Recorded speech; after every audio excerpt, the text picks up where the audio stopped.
సంస్కృతి సంపద YouTube channel తరపున అందరికీ స్వాగతం.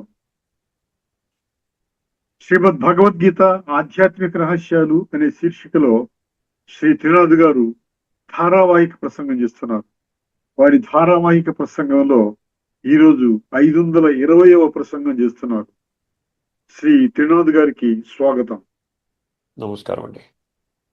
ఓం శాంతి. శ్రీమద్ భగవద్గీత ఆధ్యాత్మిక రహస్యాలు ఈ యొక్క కార్యక్రమాన్ని చూస్తున్నటువంటి సోదరిమణులందరికీ కూడా నమస్సుమాంజలి, స్వాగతం, సుస్వాగతం. ముందుగా ఆధ్యాత్మికము, ధార్మికము ఈ యొక్క విషయాన్ని మనం స్పష్టంగా అర్థం చేసుకునే ప్రయత్నం చేస్తున్నామండి. మరొక విషయాన్ని మీ దృష్టికి తీసుకొని వస్తాను. మనం మామూలుగా ధార్మికంలో గురువు అన్న పదం వాడుతున్నామండి. ఎవరిని అడిగినా మాకు ఫలానా వారు గురువు అని చెప్తారు. అర్థమైందండి. ఫలానా గురువు గారు నాకు గురు మంత్రాన్ని ఇచ్చారని చెప్తారు. అర్థమైంది. సో ఈ గురువుకి విశిష్టమైనటువంటి పాత్ర ఉన్నది భక్తి మార్గంలో, ధార్మిక జగత్తులో. కానీ గురువు అంటే అర్థం ఏమిటి? దాన్ని ఆరిజిన్ ఏంటి? ఆ శబ్దం ఎక్కడి నుంచి వచ్చింది?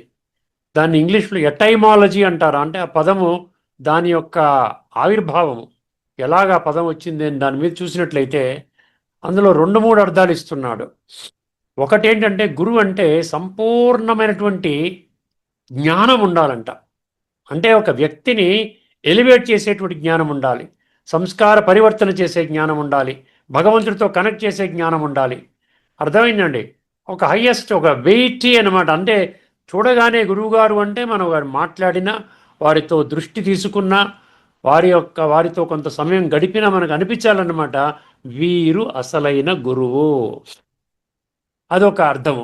రెండవది, గు అంటే అంధకారం అంట, చీకటి. దాన్ని చీకటి అంటే మామూలుగా ఈ లైట్ ఆపేస్తే చీకటి కాదు కదా, అజ్ఞాన అంధకారం. రు అంటే తొలగించేవాడంట, డిస్పెలర్ ఆఫ్ డార్క్నెస్ ఆఫ్ ఇగ్నరెన్స్ అన్నాడు. అర్థమే, రిమూవర్ ఆఫ్ డార్క్నెస్. అర్థమైందండి. సో అది ఈ 2 పనులు ఎవరైతే చేస్తారో వాళ్ళని గురువు అని అనాలి. ఇప్పుడు మనం చూసినట్లయితే ధార్మిక జగత్తులో ఇవి జరుగుతున్నాయా? మళ్ళీ అలాంటప్పుడు గురువు అని ఎవరిని అనాలి? ఈ 2 పనులు ఎవరు చేస్తున్నారు? ఎవరు ఆధ్యాత్మికంగా హయ్యెస్ట్ అథారిటీ ఎవరు? అదేవిధంగా అజ్ఞానంధకారములో ఉన్నటువంటి వాళ్ళ అజ్ఞానాన్ని తొలగించేది ఎవరు? మనం ఒకసారి ఆలోచించినట్లయితే ధార్మికంలో ప్రతి ఒక్కరు దేహధారి గురువు అని అంటున్నాం. కానీ ఈ యొక్క అజ్ఞాన అంధకారం నుండి బయటపడేయలేడు. అదేవిధంగా ఆధ్యాత్మిక మార్గంలో ప్రయాణింపచేయలేడు. అంటే ఆత్మజ్ఞానం, పరమాత్మ తత్వాన్ని బోధించలేడు. సంస్కార పరివర్తన చేసుకొని తదనుగుణంగా సాత్విక సంస్కారాలతో శరీరం విడిచిపెడితే నీవు సత్యయుగంలో జన్మ తీసుకుంటావు, ఈ జన్మ కూడా బాగుంటుంది అని చెప్పలేడు. అందువలన ఆధ్యాత్మికంలోనే మనకి ఈ అర్థం తెలుస్తోంది. ప్రపంచంలో ఉన్న ప్రతి ఒక్క మనిషిని గురువు అనుకున్న భగవంతుడు గురువులకే గురువు. అందుకనే జగద్గురువు అంటారు, సద్గురువు అంటారు. ఇవన్నీ సత్యమైన గురువు అని. సద్గురువు అంటే సత్యమైన గురువు అంటాం. అర్థమైందండి. గీతలో కూడా 11వ అధ్యాయంలోని 43వ శ్లోకంలో ఎవరైతే జ్ఞాననేత్రాన్ని తెరుచుకొని భగవంతుని యొక్క మార్గాన్ని అనుసరిస్తూ భగవంతుడు చెప్పిన మాటలు తూచా తప్పకుండా అర్థం చేసుకొని సంశయాలు ఏమన్నా ఉంటే ప్రశ్నించి, ఆ విధంగా ఎవరండి? అర్జునుడు అన్నమాట. అర్థమైందండి. అర్జునుడు 11:43 ఇప్పటికే మనం చాలాసార్లు ప్రస్తావించడం జరిగింది. ఈ 11:43 ఏమంటున్నాడు? పితాసి లోకస్య చరాచరస్య త్వమస్య పూజ్యశ్చ గురుర్గరీయాన్ అన్నాడు. అర్థమైందండి. సో గురువులకే గురువువి నాయనా, నీ ఒక్కడివే గురువువి, నీ ఒక్కడివే పూజ్యనీయుడివి. 3 లోకాలు వెతికినా కూడా నీతో సమానమైన వారే లేరు. అటువంటప్పుడు నీకంటే అధికుడు ఏ విధంగా ఉంటాడు? సో ఈ విధంగా స్పష్టత అన్నమాట, గురుర్గరీయాన్ అని. ఆ విధంగా పరమాత్మ ఒక్కరే ఇప్పుడు ఆధ్యాత్మిక జగత్తులో వారే గురువు అండి. మనం ఆ గురువు బోధించినటువంటి జ్ఞానము సంపూర్ణ ఆధ్యాత్మిక జ్ఞానము 7వ అధ్యాయం 3వ శ్లోకంలో కొద్దిమంది మాత్రమే ఆ విధంగా తెలుసుకుంటారని చెప్పడం జరిగింది. సో ఈ గురువు మన హయ్యెస్ట్ పాత్రలోకి తీసుకుని వెళ్తారు. హయ్యెస్ట్ పాత్ అంటే ఏంటి? ఎటువంటి స్థితిలోకి మనం వెళతాము అంటే, అమ్మయ్య, ఎక్కడికి చేరుకోవాలో అక్కడికి చేరుకున్నాను. ఈ మార్గంలో ప్రయాణించటం కోసమే నేను చాలా ప్రయత్నం చేస్తూ ఉన్నాను. ఇప్పటి వరకు నేను చేసిన పూజలు, పునస్కారాలు, యజ్ఞాలు, యాగాలు, జపాలు, తపాలు, వ్రతాలు, ఇవన్నీ దీని గురించే. ఇది నేను పొందాను, ఇంకా పొందవలసిందంటూ ఏమీ లేదు. చూసారా? హిమాలయ పర్వతాన్ని ఎక్కిన ఆయన ఏమంటాడు? ఇంతకంటే గొప్ప కొండ ఉంటే చూపించండి, చిన్న చిన్న కొండలు ఎక్కమంటారు ఏంటని హేళన చేస్తాడు. అందుకనే అటువంటి స్థితికి చేరుకోవాలి. ఇంకా హయ్యెస్ట్ శిఖరాన్ని నేను అధిరోహించాను, ఇంకా పొందవలసిందంటూ లేదు. అందుకనే ఒక భగవంతుడు మాత్రమే అటువంటి మార్గాన్ని మనకి చూపించేవారు, మన జీవితాన్ని సమూలంగా, సర్వోన్నతంగా, సర్వశ్రేష్టంగా ఉద్ధరించేవాడు. అర్థమైందండి? ఇది గురువు గురించి మనం ధార్మికము, ఆధ్యాత్మిక మధ్య ఉన్న మరొక భేదము. ఇక్కడికి మనం ఫుల్ స్టాప్ పెట్టుకొని ఇప్పుడు మనము ఒక ముఖ్యమైనటువంటి శ్లోకం అండి. ఇది కూడా చాలా అద్భుతమైన శ్లోకము. ఇది మనం తప్పకుండా అర్థం చేసుకోవాలి. భగవంతుడి చెప్తున్నాడు, నాకు అటువంటి వాళ్ళు దొరకటం లేదు అంటున్నాడు. 7వ అధ్యాయం 3వ శ్లోకంలో చెప్పినట్టుగానే 7వ అధ్యాయం 19వ శ్లోకం కొంచెం మరి ఇప్పటికే చర్చించుకున్నాం చాలాసార్లు. ఇది కొంచెము విస్తృతంగా చర్చించుకుందాం. ఎందుకంటే ఇందులో ఎక్కడైనా ఒక్క పాయింట్ మీకు అర్థమైందనుకోండి, మీరు మీ జీవితాన్ని మార్చుకోవడానికి ఒక సువర్ణ అవకాశము అర్థమైందండి. సో ఆ విధంగా మీలో మార్పు తీసుకుని రావడానికి ఒక మంచి ఇదనమాట, ఒక ద్వారాన్ని తెరుచుకున్నట్టు అనమాట ఆధ్యాత్మిక దృష్టికోణంలో. ఒకసారి శ్లోకాన్ని వినండి.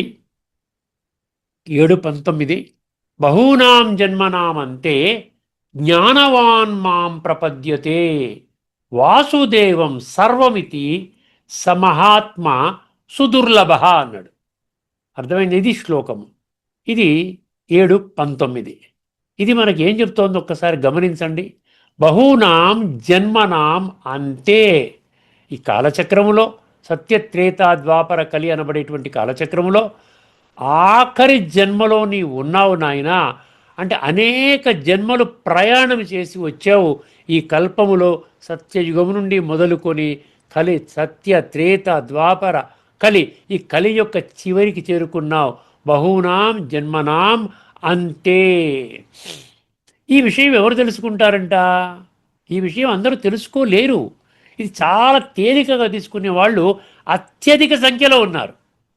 అర్థమైందండి? దీన్ని మళ్ళీ 7:3కి రిలేట్ చేయండి. కొద్దిమంది మాత్రమే సత్యత ఆధారంగా తమ యొక్క జీవితాన్ని సమూలంగా భగవంతుడు చెప్పినటువంటి మార్గంలో నడవడానికి ఇష్టపడతారంట. అర్థమైందండి? సో బహూనాం జన్మనాం అంతే. పెక్కు జన్మల తర్వాత నీకు ఇప్పుడు రియలైజేషన్ అనేది రావాలి నాయనా. ఇప్పుడు కానీ లేకపోతే ఇంకెప్పుడు వస్తుంది? దీని తర్వాత నీవు పురుషార్థము చేసుకోవడానికి నీకంటూ సమయము లేదు. కేవలం ఈ ఒక్క జన్మ మాత్రమే నీకు అందుబాటులో ఉన్నది. బహూనాం జన్మనాం అంతే. ఈ విషయాన్ని జ్ఞానవాన్ మాం ప్రపద్యతే అన్నాడు. మాం అంటే నన్ను గుర్తుపెట్టుకోండి. నన్ను, నేను, ప్రభు, విభు, ఈశ్వర, అర్థమైందండి? పరమేశ్వర, మహేశ్వర, ఇలాంటి అంటే భగవంతుడు ఒక్కడే. ఈ సృష్టికి భగవంతుడు ఒక్కడే. భగవంతుని మాటలు మనం నిర్లక్ష్య పెట్టామనుకోండి, అది మీ బాధ్యత, మీది. మీరు నిర్లక్ష్య పెడితే మీరు దాని అనుభవం మీరే చేస్తారు. యాక్సెప్ట్ చేసి పరమాత్మ మార్గంలో నడిస్తే ఆ మంచి కూడా మీరే అనుభవం చేస్తారు. భగవంతుడు చెప్పడం వరకేనండి. దానికి ఏదో ఒక సామెత ఉంది చూసారా, we can take the horse near the pond but we cannot make it drink. ఒక గుర్రాన్ని సరస్సు వద్దకు తీసుకుని వెళ్ళొచ్చు, కానీ అక్కడ తీసుకుని వెళ్ళిన తర్వాత తాగాలా వద్దా అనేది ఆ గుర్రం నిశ్చయించుకుంటుందంట. మనం ఏం చేయలేం. తాగు తాగు తాగు అంటే ఒక్కసారి తన్ని కొడుతుంది పైకి వచ్చి. అర్థమైందండి? అందుకనే you can take the horse near the pond but you cannot make it drink. అలాగా ప్రతి భగవంతుడు తన సందేశం ఇచ్చేస్తూ పోతున్నాడు. నాయన నీ ఇష్టము. తర్వాత రేపటి రోజున నన్ను పట్టుకొని అడగొద్దు, భగవంతుడా నాకు అన్యాయం చేసావు, నీవు సృష్టి మీద అవతరించావు, నాకు తెలియకుండా చేసేవేమిటి, అసలు నీ మార్గం ఏమిటి నాకు స్పష్టం కాలేదే, నేను ఏ విధంగా ప్రయాణం చేయాలి, నా జీవితాన్ని ఎలా ఉద్ధరించుకోవాలి, ఈ జన్మ మళ్ళీ రాబోయేటువంటి ఇప్పుడు క్రొత్త కల్పం ప్రారంభమవుతుంది అంటున్నావు కదా, ఆ కల్పంలో నేను హయ్యెస్ట్ ప్రాప్తి పొందాలంటే మార్గం ఏమిటి, ఇవన్నీ నాకు చెప్పలేదు కదా. అందుకని తన బాధ్యతని ఆ విధంగా ఈ రకరకాల కార్యక్రమాల ద్వారా ఆయన పూర్తి చేసేస్తున్నాడు. ఎందుకంటే ఆయనకు శరీరం లేదు కాబట్టి శరీరాల ఆధారం చేసుకొని చెప్తున్నాడు. అర్థమైందండి. జ్ఞానవాన్ మాం ప్రపద్యతే, జ్ఞానం అన్న విషయం కూడా మనం పరిశీలిద్దాం. అర్థమైంది. అనేక జన్మలు అన్నాడు, అది కూడా పరిశీలిద్దాం. బహూనాం జన్మనాం, పెక్కు జన్మలు అన్నాడు, అది కూడా పరిశీలిద్దాము. జ్ఞానవాన్ మాం ప్రపద్యతే, ఒక జ్ఞాని మాత్రమే నన్ను స్పష్టంగా అర్థం చేసుకోండి. భక్తుడు ఒక స్టెప్ అండి. భక్తి అనేది ఒక స్టెప్. అది అల్టిమేట్ స్టెప్ కాదు, చివరి స్టెప్ కాదు, అది మొదటి అడుగు. దాని తర్వాత భక్తి పూర్తయితే భక్తికి ఫలము జ్ఞానము. భక్తి జ్ఞాన వైరాగ్యం అంటారు చూసారా. చివరిగా వైరాగ్యం అంటే దేహం పట్ల రాగం తగ్గుతుంది, ఆత్మ పట్ల, ఆధ్యాత్మిక చింతన పట్ల, పరమాత్మ పట్ల రాగం పెరుగుతుంది, సత్యత పట్ల రాగం పెరుగుతుంది. ఆ మార్గంలో పెడతాం, మన జీవితాన్ని ఉద్ధరించుకుంటాం. అర్థమైందండి. బహూనాం జన్మనామంతే జ్ఞానవాన్ మాం ప్రపద్యతే. తర్వాత మూడో పంక్తి ఏంటండి, వాసుదేవం సర్వం ఇది. వాసుదేవం అంటే ఏంటి? వాసుదేవం అంటే ఏంటంటే పరమాత్మ గురించి చెప్తున్నాడు. ఈశ్వరుడు, భగవంతుడే సర్వం. ఇప్పుడు అంతిమ సమయంలో వచ్చిన తర్వాత ఇంకా మనం ఏదో ఆ చిన్న చిన్న పనులు పెట్టుకొని సమయాన్ని, శక్తుల్ని, ధనాల్ని వ్యర్థం చేసుకుంటామా చెప్పండి ఒకసారి. చిన్న చిన్న పనులు పెట్టుకొని ఇప్పుడు అల్టిమేట్ టైం ఇది. It's a call of time అంటున్నాడు. సమయం యొక్క పిలుపు అంటున్నాం కదా, భగవంతుడి యొక్క పిలుపు. ఇప్పుడు లేకున్నా మరెప్పుడు లేదు. ఇప్పుడు అర్థమైందండి. ఇప్పుడు చిన్న చిన్న విషయాలు, మామూలు విషయాలు, భౌతిక విషయాలు, ఇంద్రియ సుఖాలను పొందే విషయాలు, డబ్బు సంపాదించుకుందాం, ఈ విధంగా అది చేద్దాం, ఇది చేద్దాము, ఆరోగ్యాన్ని పాడు చేసుకుందాం, టెన్షన్లో పనిచేద్దాము, ఇటువంటివన్నీ కట్టిపెట్టాలంటున్నాడు భగవంతుడు. వాసుదేవం సర్వం ఇది. ఆ విధంగా మీరు భగవంతుడే సర్వము, భగవంతుడి గురించే మీరు సమయాన్ని వెచ్చించాలి. మీ యొక్క తనువు, మనసు, మీ ధనము, మీ శ్వాస, సంకల్పము, స్వప్నము మొత్తం అంతా ఆ కోణంలోకి వెళ్ళాలంటాడు. వాసుదేవం సర్వం ఇది. కానీ లాస్ట్లో ఏమంటాడండి ఆఖరి పంక్తిలో, స మహాత్మా సుదుర్లభ. అటువంటి మహానుభావుడు కష్టంగా దొరుకుతాడు. ఆ విధంగా నేనే విధంగా అయితే చెప్పానో ఆ విధంగా అర్థం చేసుకుని ఆ మార్గంలో ప్రయాణం చేసేటువంటి వాడు. ఈ మార్గం కంటే ఈ మార్గం హయ్యర్ పాత్. ఇది పరమాత్మ ఇప్పుడు చెప్తున్నాడు. కాలం అయిపోతుంది, కాలం పూర్తయి నూతన కల్పము రాబోతున్నది. ఇప్పుడు పరమాత్మ మార్గంలో ప్రయాణించాలి. ఇప్పటి వరకు ఈ విషయాన్ని ఎవరు చెప్పలేదు. భగవంతుడి మార్గమే శిరోధార్యము అనుకున్న విధంగా మనం తీసుకోవాలన్నమాట. అర్థమైందండి. ఇది లోతైన తత్వం. కొన్ని విషయాలు మీకు మామూలుగా నేను రాసుకున్న కొన్ని విషయాలు మీ దృష్టికి తీసుకొని వస్తాను, జాగ్రత్తగా వినండి. మన ఆధ్యాత్మిక ప్రయాణం ఒక్క జన్మలో పూర్తవుతుందా? మన ఆధ్యాత్మిక ప్రయాణం ఒక్క జన్మ కాదంట. ఇక్కడేంటి బహూనాం జన్మన అన్నాడు కదా, అందుకని. లేక ఎన్నో జన్మల సాధన ఫలితమా ఈ దైవానుభవం? పరమాత్మని పొందాలంటే ఒక్క జన్మ మాత్రమే సరిపోతుందా? ఒక్క జన్మలో మనం పూజలు, పునస్కారాలు, యజ్ఞాలు, యాగాలు, జపాలు, తపాలు, అన్నదానాలు, వస్త్రదానాలు, తీర్థయాత్రలు, గుడులు, గోపురాలు, మందిరాలు, చర్చ, ఇది ఒక సరిపోతుందా? సరిపోదు అంటున్నాడు.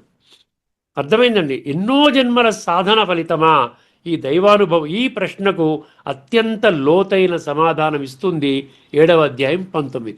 ఈ బహునాం జన్మనామంతే. అనేక జన్మల తరువాత సత్యమైన జ్ఞానము, నిజమైన జ్ఞానం పొందిన వ్యక్తి పరమాత్మనే అన్నిటికీ మూలమని గ్రహించి ఆయనకు పూర్తిగా శరణు పొందుతాడు. అర్థమైందండి. శరణాగతి అన్నమాట. అటువంటి మహాత్ముడు చాలా అరుదుగా లభిస్తాడు.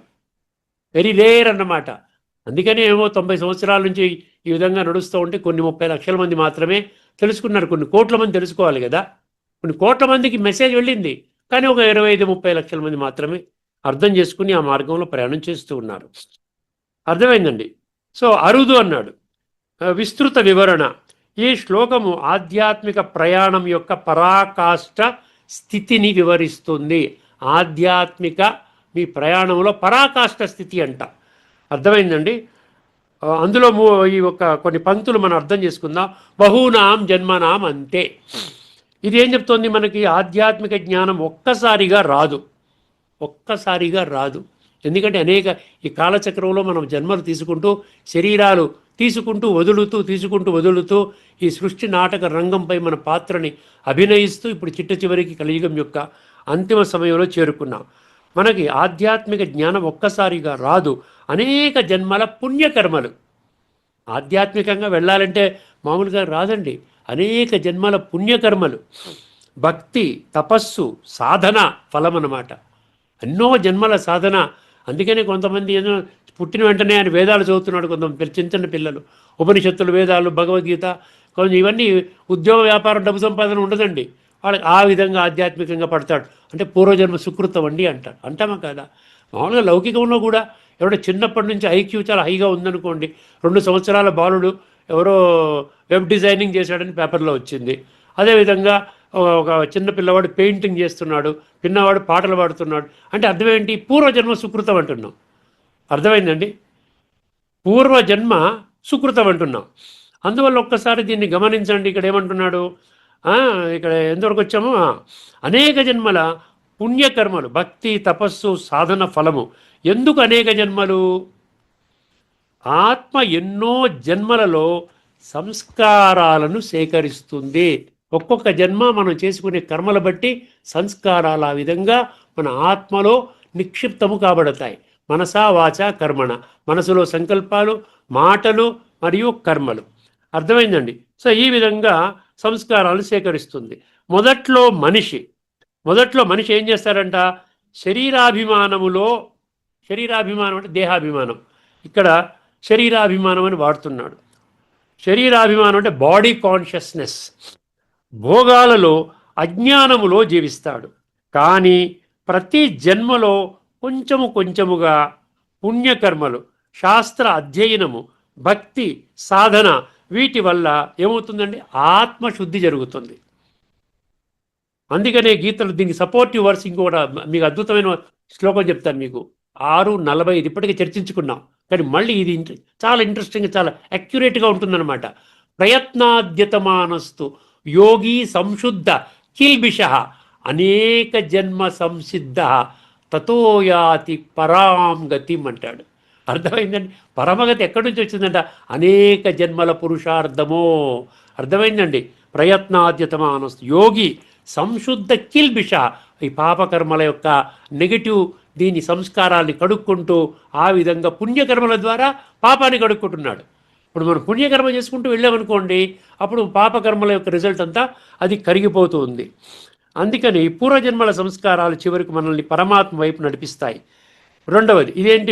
ఇప్పుడు మనం చర్చుకుంది బహునాం జన్మనాం, అంతే అయిపోయింది. ఇప్పుడు రెండవది జ్ఞానవాన్ అన్నాడు. జ్ఞానం అంటే మనకు తెలియదండి. జ్ఞానం అంటే తెలియదు. ఈ రోజు వరకు ఎవరికి తెలియదు జ్ఞానం అంటే. భగవంతుడు చెప్పేదాకా ఎవరికి తెలియదు. భగవంతుడు జ్ఞానం యొక్క నిర్వచనం చెప్తున్నాడు. నిజమైన జ్ఞానం అంటే ఏమిటి? ఇక్కడ జ్ఞానం అంటే పుస్తక జ్ఞానము కాదు, శాస్త్రాల జ్ఞానము కాదు, ధర్మశాస్త్రాల పఠన పారాయణ శ్రవణ ప్రచారం ఇది కాదు. ఇది 3 ప్రధాన సత్యాల అవగాహన. 3 ప్రధాన సత్యాలు అంటండి. ఒకటి, నేను శరీరము కాదు, ఇది జ్ఞానం. మొదటి పాయింట్, నేను శరీరము కాదు, ఆత్మని ఫస్ట్. రెండవది, పరమాత్మ ఈ సృష్టికి ఒక్కరే, సమస్త మానవ సృష్టికి పరమాత్మ ఒక్కరే. మనం ఇప్పటికీ చెప్పుకొని 1866లో సర్వధర్మాన్ పరిచయం మామేకం అన్నాడు. పితాహమస్య జగత, ఈ జగత్తు, విశ్వము, లోకము, సర్వము, ఇహ అని 137 శ్లోకాలు చెప్పాడు. భగవద్గీతలో ఎక్కడా కూడా భగవంతుడు ఇద్దరున్నారని చెప్పలేదు. భగవాన్ ఉవాచ అన్నాడు కానీ భగవంతుల ఉవాచ అనలే. శ్రీమద్ భగవద్గీత అన్నాడు కానీ శ్రీమద్ భగవంతుల గీత అని అనలేదండి. అది జాగ్రత్తగా అర్థం చేసుకోండి. రెండవది, ఒకటేమో పరమాత్మ, ఒకటేమో ఆత్మ, 2 పరమాత్మ, మూడవది సృష్టి చక్ర జ్ఞానం. ఈ 3 తెలుసుకుంటేనండి మనకు ముఖ్యంగా 4వది ఏం తెలుస్తుందంటే కర్మ సిద్ధాంతం, కర్మల గుహ్యగతి. ఇది ఈశ్వరీయ జ్ఞానము మరియు రాజయోగం అంటాడు. ఒకటే 2 మాటలు చెప్పాలంటే ఇదంతా కలిపి శ్రీమతము అంటాడు.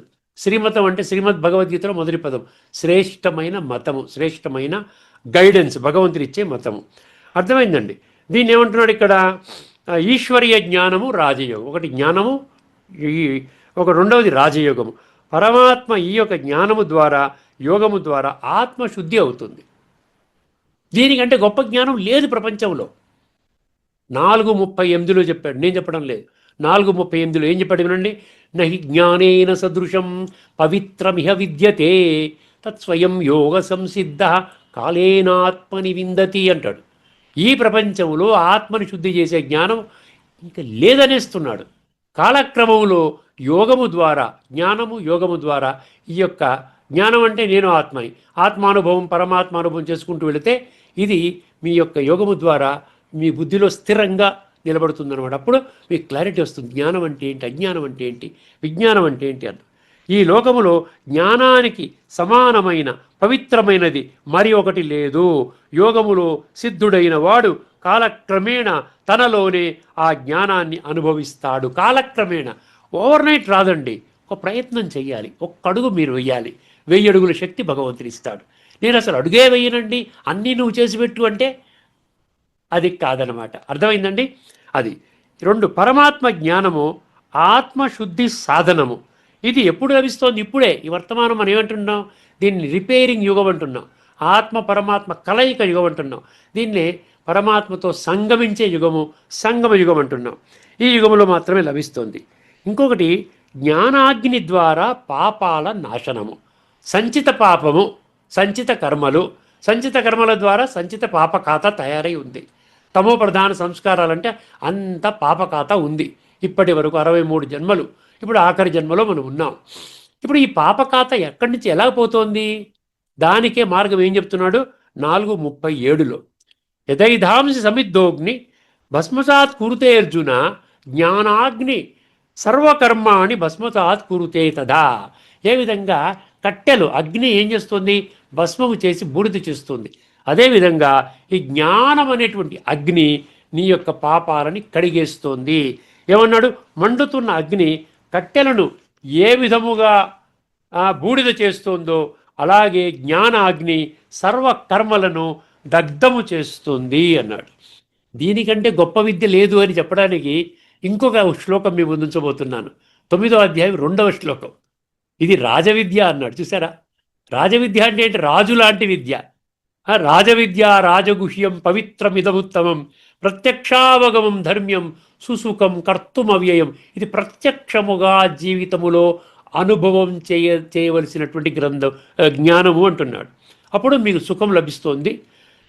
కర్తుం అవ్యయం అంటే ఈ జ్ఞానం అనేది కూడా అవినాశి. ఇది విద్యలలో రాజు, రహస్యాలలో రాజు, అత్యంత పవిత్రమైనది, శ్రేష్టమైనది. ఇది ప్రత్యక్షంగా అనుభవించదగినది, ధార్మికమైనది, సులభముగా ఆచరింపదగినది మరియు నశించనిది. ఇదంతా దేని గురించి చెప్పాడు? జ్ఞానవాన్ అన్నాడు. చూసారా? ఇప్పుడు మనం 3వ విషయం మాం ప్రపద్యతే విషయానికి వద్దాం. అంటే ఒక్కొక్క దాన్ని నేను తీసుకుని నేను అనలైజ్ చేస్తున్నానండి. దీనికోసం 2-3 గంటలు పనిచేసి మీకు దృష్టికి తీసుకొని వస్తున్నాను. ఎందుకంటే మీకు అర్థం అవ్వాలి. ఎక్కడ ఎటువంటి సంశయానికి మీకు తావు లేకుండా ఆ విధంగా మీకు అర్థం చేయించాలని భగవంతుడు నా చేతి పని చేయిస్తున్నాడని అర్థం చేసుకోండి. మాం ప్రపద్యతే అంటే ఏమిటంటున్నాడు? శరణాగతి. నా యొక్క శరణు పొందండి. సర్వధర్మాన్ పరిత్యజ్య మామేకం శరణం వ్రజ అన్నాడు. శరణాగతి. అర్థమైందండి? కేవలం ప్రార్థన కాదు, కేవలం భక్తి కాదు. ఇది బుద్ధి యోగము, స్మృతి యోగము, అనుభవ యోగము. దీన్ని రాజయోగం అంటారు. దీని ద్వారా పరమాత్మతో మనసు బుద్ధి ద్వారా సంబంధాన్ని జోడించటము, పరమాత్మను స్మరించటము ద్వారా, బుద్ధిని ఆయనతో కలపడం ద్వారా ఏమవుతుందండి? ఆత్మశుద్ధి జరుగుతుంది. నిజమైన శరణాగతి అంటే ఇదే. తర్వాత 4వది వాసుదేవం సర్వం. వాసుదేవం సర్వమితి. అర్థమైందండి? ఇప్పుడు 4వది. దీని అసలు అర్థం ఏమిటి? చాలామంది ఇలా అనుకుంటారు, అందరూ భగవంతుడే అనుకుంటారు. 33 కోట్ల దేవీ దేవతలు కూడా భగవంతుడే. ధర్మస్థాపకులు ఎవరైతే ఉన్న జీసస్ క్రైస్టు, లేక ఉన్న గురునానక్, మహావీరుడు, ఈ ప్రాఫెట్ మహమ్మద్, వీళ్ళు కూడా భగవంతులే. సాధువులు, సన్యాసులు, ఋషులు, మునులు వీళ్ళు కూడా భగవంతులే అనుకుంటారంట. కానీ ఇక్కడ భగవంతుడు ఏం చెప్తున్నాడు? ఇది పూర్తి సత్యము కాదు. ఇది సత్య విరుద్ధం అనమాట. వాసుదేవుడు అంటే ఇక్కడ పరమాత్మ అని అర్థం చేసుకోండి. శివ పరమాత్మ, నిరాకారుడు, జ్యోతి స్వరూపుడు. ఎప్పుడైతే మీరు పరమాత్మ అన్నారో మీకు వెంటనే మీ బుద్ధిలో ఏం కూర్చోవాలి? నిరాకారుడు, జ్యోతి స్వరూపుడు, దేహధారి కాడు. అందుకని పరం ఆత్మ అన్నారు. అదనమాట. సర్వం అంటే ఏంటి? సృష్టి మొత్తము. ఆయన ద్వారానే నిర్వహించబడుతుంది. సృష్టి మొత్తం అంతా ఆయన కంట్రోల్లో ఉంది. మనం ఇదివరకు కూడా చెప్పుకున్నాం గత ఎపిసోడ్లో, మత్త పరతరం నాణ్యత్ కించిదస్తి ధనంజయ అని చెప్పుకున్నాం. అర్థమైందండి. మొత్తం అంతా కూడా ఒక దారానికి పూసలు ఎలా కూర్చోబెడతాయో ప్రపంచం అంతా, సృష్టి అంతా ఆ విధంగా. జ్ఞానం యొక్క మూలము, శక్తి యొక్క మూలము, పవిత్రత యొక్క మూలము, అన్నింటికి ఒక పరమాత్మయే మూల కారణము. ఆ లాస్ట్ పంక్తి అండి, సమహాత్మ సుదుర్లభ అన్నాడు. అటువంటి మహాత్ముడు అతి కష్టంగా దొరుకుతాడంట. దాని గురించి ఏమి ఇచ్చాడో చూడండి. ఎందుకు అరుదు? ఎందుకంటే చాలామంది దేహాభిమానములోనే జీవిస్తున్నారు, భోగాలలో మునిగిపోతున్నారు, భగవంతుణ్ణి భౌతికంగా చూస్తారు, నిజమైన జ్ఞానము పొందే ప్రయత్నము చేయటం లేదు. నిజమైన మహాత్ముడు ఎవరు ఆత్మాభిమానములో స్థిరంగా ఉంటాడో అతను మాత్రమే సత్యమైనటువంటి నిజమైన పరమాత్మని అర్థం చేసుకుంటాడంటే. ఎవరు? ఆత్మాభిమానంలో ఉన్నవాడు. అందుకనే కొద్దిమంది అని చెప్తున్నాడు, పరమాత్మతో యోగము కలుపుతాడు, తన జీవితాన్ని పవిత్రంగా మార్చుకుంటాడు. ఆధ్యాత్మిక దృష్టిలో ఇది సంగమ యుగములో మాత్రమే సాధ్యము. ఎందుకంటే పరమాత్మ స్వయముగా వచ్చి జ్ఞానం ఇస్తున్నారు. ఇప్పుడు మీకు 5 పంక్తులు చెప్పేశాను, 5 విషయాలు. సమ ఆత్మ సుదుర్లభ. ఇప్పుడు ఇక్కడ కఠోపనిషత్తు, అదే ఉపనిషత్తుల యొక్క సపోర్టింగ్ కొన్ని విషయాలు చూద్దాం. మనం ఒక 3 నిమిషాల్లో పూర్తి చేస్తాను. కఠోపనిషత్తు 2.1.1. నేను మంత్రం చదవటం లేదు, సమయాన్ని దృష్టిలో పెట్టుకొని. అక్కడ పరాంచి కానీ వ్యతృణత్ ఏదో డాట్ పెట్టుకోండి. స్వయంభువైన స్వయంభు అంటే పరమాత్మ స్వయంగా వస్తాడు. తల్లి, తండ్రి, గురువు, టీచర్లు వీళ్ళెవరు ఉండరండి. దేహం లేదు, స్వయంగా వస్తాడు, తన జ్ఞానం చెప్తాడు, వెళ్ళిపోతాడు. స్వయం, అందుకని స్వయం అంటారు ఈశ్వరుణ్ణి. పరమాత్మ ఇంద్రియాలను బయట విషయాల వైపు మళ్లించాడు, అంతే కదండి. ఇంద్రియాలను బయట పెట్టేశాడు. అందరూ బయటనే చూసి ఇంద్రియాలను అనుభవం చేసుకుంటూ జీవితాన్ని. ఇక్కడ ఒక మంచి పాయింట్ ఇచ్చాడు. అందువలన మనుషుడు బయటనే చూస్తాడు, అంతరాత్మను చూడడు. కానీ ఒక ధీరుడు అమృతత్వాన్ని కోరుతూ ఇంద్రియాలను లోపలికి తిప్పి తన ఆత్మను దర్శిస్తాడు. ఇక్కడ సమహాత్మ సుదుర్లభ అన్నాడు చూసారా, ఆ విషయానికి ఇది మద్దతు అన్నమాట. ఏది కఠోపనిషత్తులో 2.1.1. తర్వాత శ్వేతాశ్వరోపనిషత్తు 6.7 తమ ఈశ్వరాణం ... అన్ని ఈశ్వరులకు ఈరోజు అందరినీ ఈశ్వరుడు అనేస్తున్నారు, ఈశ్వరోహం అంటారు, అహం బ్రహ్మస్మి ఇలాగో చెప్తున్నాం. అందుకని ఇక్కడ ఏం చెప్పాడు, అన్ని సర్వ ఈశ్వరులకు పరమమైన మహేశ్వరుడు, అందుకని పరమేశ్వరుడు అన్నారు. అన్ని దేవతలకు పరమ దైవం, అన్ని దేవతలకు 33 కోట్ల దేవీ దేవతలకు కూడా వారే దైవము. అన్ని అధిపతులకు అధిపతి, అన్ని అధిపతులకు అధిపతి, సర్వలోకాల అధిపతి. స్తుతించదగిన ఆ పరమాత్మను తెలుసుకోవాలి. వాసుదేవ సర్వం భావానికి ఇది మద్దతు. అర్థమైందండి. తర్వాత ముండకోపనిషత్తు 2.2.8 విద్యతే హృదయ గ్రంథి అంటాడు. అక్కడ పరమాత్మను ప్రత్యక్షంగా అనుభవించినప్పుడు హృదయములోని అజ్ఞాన బంధాలు ఛేదించబడతాయి. ఎంత స్పష్టంగా ఉంది చూసారా, ఎక్కడైనా కన్ఫ్యూజన్ ఉందా? అన్ని సందేహాలు తొలగిపోతాయి, కర్మ బంధాలు కూడా నశించిపోతాయి. పరమాత్మ జ్ఞానం వచ్చినప్పుడు అజ్ఞానము తొలగుతుంది, బంధాలు విచ్ఛిన్నమవుతాయి. ఛిద్యంతే సర్వ సంశయా క్షీయంతే చాస్య కర్మని అంటాడు కదా, దాని మీనింగ్ అనమాట. జ్ఞానవాన్ మాం ప్రపద్యతే, దాని గురించి చెప్తున్నాడు ఇక్కడ. జ్ఞాని అనేవాడు మాత్రమే నన్ను తెలుసుకుంటాడు. ఇప్పుడు తర్వాత నాయమాత్మ ప్రవచనేన లభ్య, ఇది కూడా కఠోపనిషత్తులో ఉన్నదండి. ఈ ఆత్మను ఉపన్యాసాల ద్వారా కానీ, మేధస్సుతో కానీ, ఏదో ఆర్గ్యుమెంట్స్ డిస్కషన్తో కానీ, ఎక్కువ శాస్త్ర పఠనతో కానీ పొందలేము. ఎవరినైతే పరమాత్మ అనుగ్రహిస్తాడో అతనికి లభిస్తుంది, అతనికి తన స్వరూపాన్ని తానే వెల్లడిస్తుంది. అంటే మనలో సీరియస్నెస్ ఉంటే ఖచ్చితంగా భగవంతుడు మనకి అనుగ్రహం కలిగించి మనకి ఈ యొక్క ఆత్మజ్ఞానాన్ని, పరమాత్మ తత్వాన్ని మనకి బోధిస్తాడు. ఇక్కడ 7:19లో శ్లోకం చెప్పి అసలు రహస్యం ఏంటి, అనేక జన్మల ప్రయాణం అన్నాడు. సంగమయుగములో పరిపూర్ణ జ్ఞానము, రాజయోగము, పరమాత్మ అనుభవం. ఆత్మ చివరికి తెలుసుకుంటుంది. ఏం తెలుసుకుంటుంది? నేను ఆత్మను, సమస్త మానవాళికి పరమాత్మ ఒక్కరే, ఆయనతో యోగమే ముక్తి మార్గము. ఆచరణలో ఎలా పెట్టాలి దీన్ని? ప్రతిరోజు నేను ఆత్మ అన్న భావనలో ఉండటము, పరమాత్మను స్మరించడము, జ్ఞానాన్ని వినడము, మననము చేయడము, ఆచరించడము. ఇది మా సమహాత్మ స్థితికి తీసుకొని వెళ్తోంది. అంటే అటువంటి మహాత్ముడు, అక్కడ మహాత్ముడు అన్న పదం ఉన్నాడు చూసారా. మహాత్ముడు అంటే ఆత్మచింతన, పరమాత్మ చింతన, రాజయోగం ద్వారా సంస్కార పరివర్తన చేసుకునేటువంటి వాడు. అనేక జన్మల తర్వాత ఆత్మ నిజమైన జ్ఞానం పొంది పరమాత్మనే సర్వానికి మూలమని గ్రహించి ఆయన శరణు పొందుతుంది. అటువంటి మహాత్ముడు చాలా అరుదు. అనేక జన్మల తర్వాత పరమాత్మ సత్యము గ్రహించగలుగుతాము. సంగమయుగ రహస్యము. ఆఖరి మా 2 మహావాక్యాలు ఉన్నాయండి. ఈ శ్లోకం యొక్క గాఢమైన రహస్యం ఏమిటంటే, అనేక జన్మల తర్వాత సంగమ యుగములో పరమాత్మ స్వయముగా వచ్చి ఈ జ్ఞానం ఇస్తాడు. అప్పుడు మాత్రమే వాసుదేవ సర్వం అనుభవంగా మారుతుంది. అక్కడ అనుభవంలోకి వచ్చేస్తుంది అనమాట. సంక్షిప్త సారాంశము ఆఖరి 2 మహావాక్యాలు. అనేక జన్మల సాధన తర్వాత ఆత్మ నిజమైన జ్ఞానం పొంది పరమాత్మనే సర్వానికి మూలమని గ్రహించి ఆయన శరణు పొందుతుంది. అటువంటి మహాత్ముడు చాలా అరుదు. మనము ఈ అరుదైన మహాత్ములలో ఒకరిగా మారాలంటే ఈ రోజు నుండే పరమాత్మతో బుద్ధి యోగము కలుపుదాము. ఇప్పుడు ఈ 7:19లో భాష్యకారులు ఏమి రాసుకున్నారో ఒక్క విషయం చెప్పి 10 క్షణాల్లో ఈ యొక్క మన ఎపిసోడ్ సంపన్నం చేసుకుందామండి. 7:19 అనేక జన్మల పిదప జ్ఞాని అయిన వాడు, అంటే భగవత్ తత్వమును ఎరిగిన వాడు. చూసారా, అక్కడ తత్వం అనే పదం వచ్చింది. తత్వం అంటే వాస్తవం, సత్యము. సర్వము వాసుదేవమయమే అని భావించి నన్ను శరణు పొందును. నన్ను అన్నాడు అక్కడ, మమ్మల్ని అనలేదు, గుర్తుపెట్టుకోండి. అట్టి మహాత్ముడు లభించుట అరుదు. అర్థమైందండి? ఇక్కడితో మన చర్చని ముగించుకుందామండి. మనము మా తదుపరి ఎపిసోడ్లో మరొక అంశాన్ని తీసుకొని మీ దృష్టికి వస్తాను. అంతవరకు సెలవు. అందరికీ నమస్కారం. లోకా సమస్త సుఖినో భవంతు. ఓం శాంతి.